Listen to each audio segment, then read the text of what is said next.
What's up, everybody? Welcome to the 10th episode of what? Of Hump Day Monday.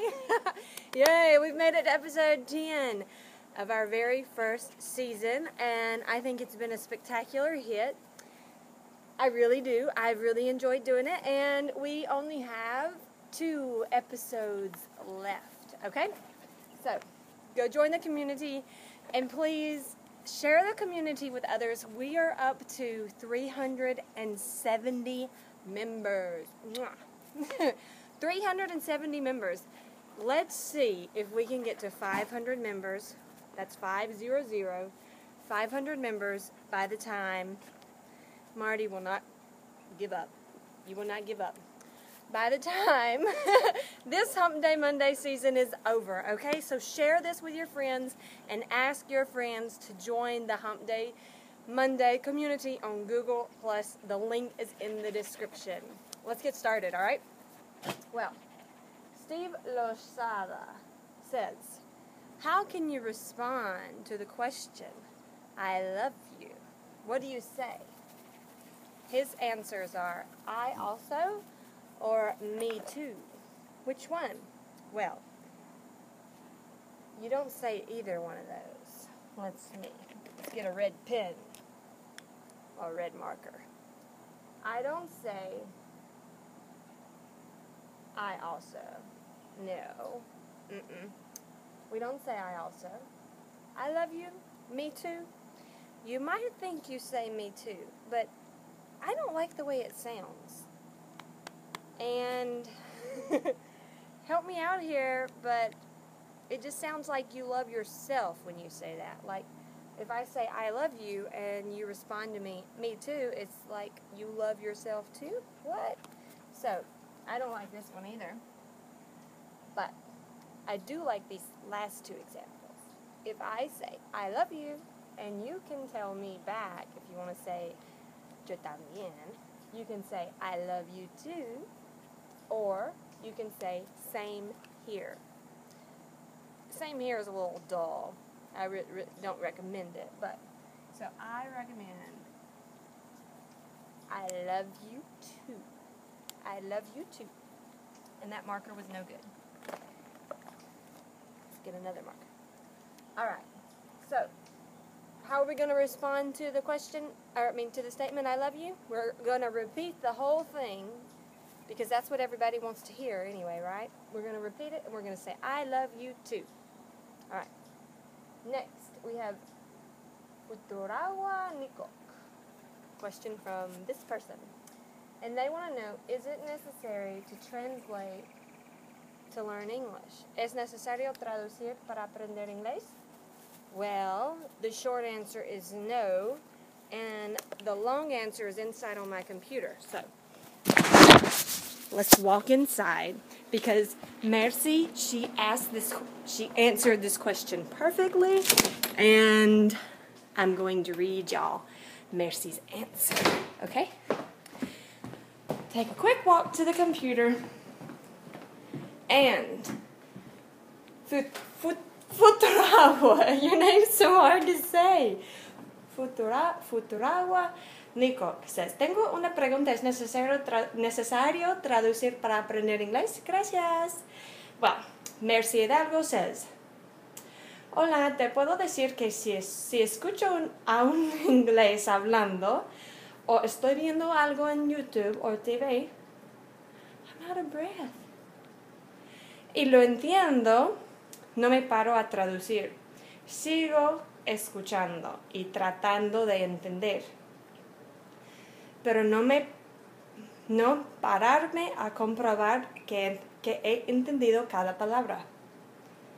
Ya que eso no lo hacemos en español. Escuchamos, entendemos y adelante. Cuando leo, sí. He hecho mano del traductor porque así amplias vocabulario. Espero te sirva de ayuda. So, Mercy's advice is, no, you don't need to translate to learn English. Y yo estoy de acuerdo con ella. So the answer is, in short, no, do not translate. I don't think it's a good idea to translate because then you're always thinking in Spanish. To avoid having to translate, you have to listen more. That's the key. You have to listen more and read more, all right? That's how you can learn more English, because speaking and writing, those are your outputs. Those aren't helping you really learn more English.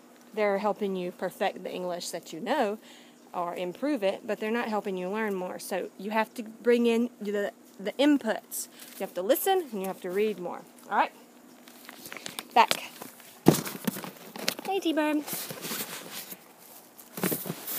I have doggies everywhere. Okay. Next question is, thank you, Mercy, for your answer, by the way. Eric Fernandez. The next question comes from Eric Fernandez, and he wants to know. He says something like, well, I've seen you and I and you and me. Damn. You and I and you and me. So what's the difference in you and I and you and me? Good question.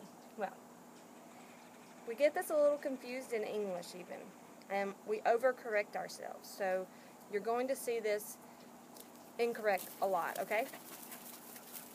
But basically, we know that we use I for the subject. Usamos I para el sujeto de la oración y me para el objeto, okay? Entonces, si quieres decir en una oración, hey, be sweet, girls. Be sweet. Marty's not feeling comfortable right now. T-Bird, stop being mean. All right. Entonces, si queremos usar you and me como objeto de la oración, entonces es you and me. Si es el sujeto, entonces es you and I. Vamos a ver unos ejemplos. You and I are going fishing tomorrow. En inglés, no nos gusta para nada decir you and I. Siempre es más tan formal y todo eso. Stop it! Everybody. No more. No. I'm getting frustrated. You and I are going fishing tomorrow. That's correct, but it sounds funny because we don't like the way it sounds. It sounds so formal, but it is correct, right? Jerry's going to cook the fish for you and me. For you and me.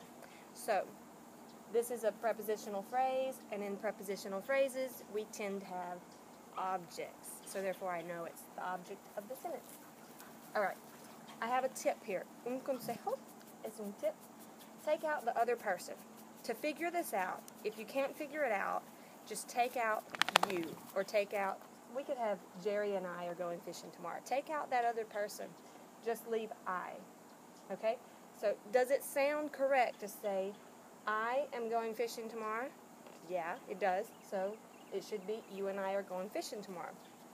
Now let's take out you here and just use me. Jerry's going to cook the fish for me. That sounds good too. It wouldn't sound good at all to say Jerry's going to cook the fish for I. No.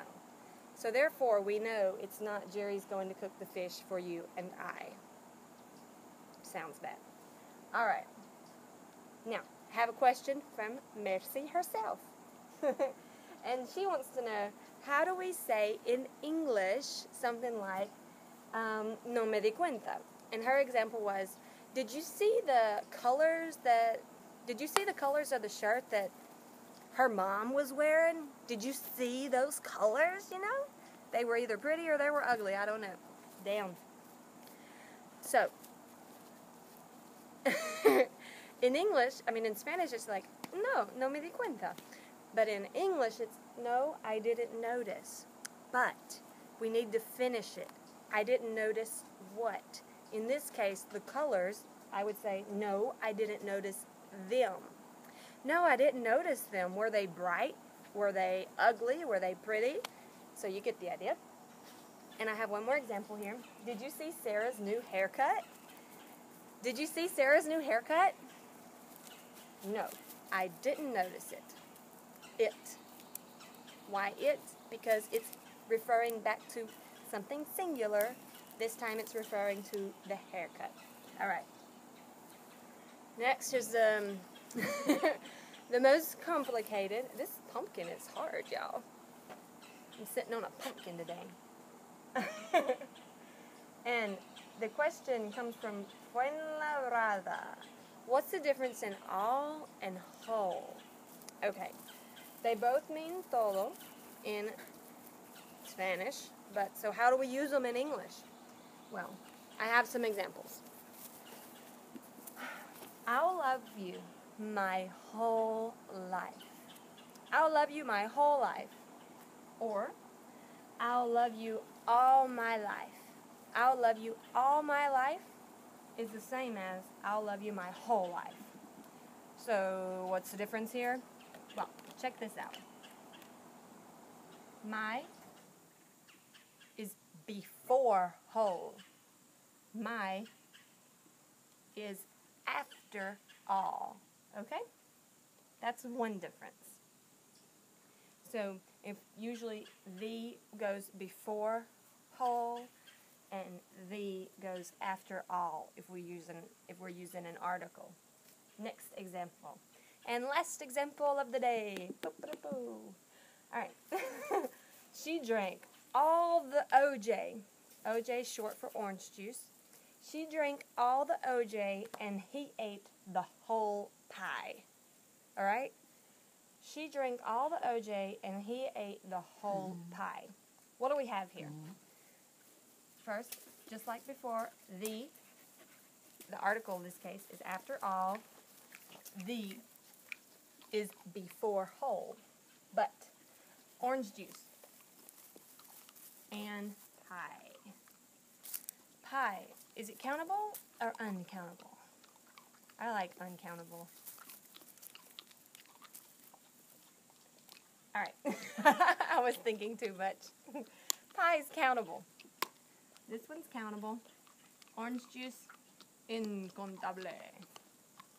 So, we use all with cosas incontables, and we use whole with cosas contables.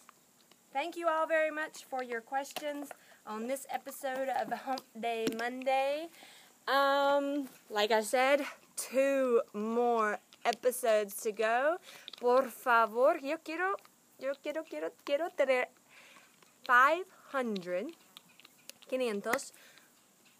miembros de la comunidad de Google Plus, pues de la comunidad de dudas de Google Plus para Hump Day Monday. Es el lugar donde tú puedes ir y hacer tu duda, tu pregunta, y también tú puedes contestar las dudas de los demás. And that's really what I want you to do, okay? So, I want you to ask your questions, and I want you to answer other people's questions. Y otra cosa, tengo que pedirles que pongan las dudas en su propia categoría, ¿ok? Tengo una categoría para la gramática, otra para vocabulario, otra para... No sé, I don't remember. Otra para cualquier cosa, miscellaneous. And I don't know, I have like 5 categories. So, please put your question in the appropriate category. And thank you so much for participating in Hump Day Monday. This season has been phenomenal. And the wonderful thing about it is it never gets to go away. You know, it never goes away because it's always going to be up on YouTube for you to go watch over and over and over again. But we'll be coming back next year for a new season, and hopefully we'll have some type of something different.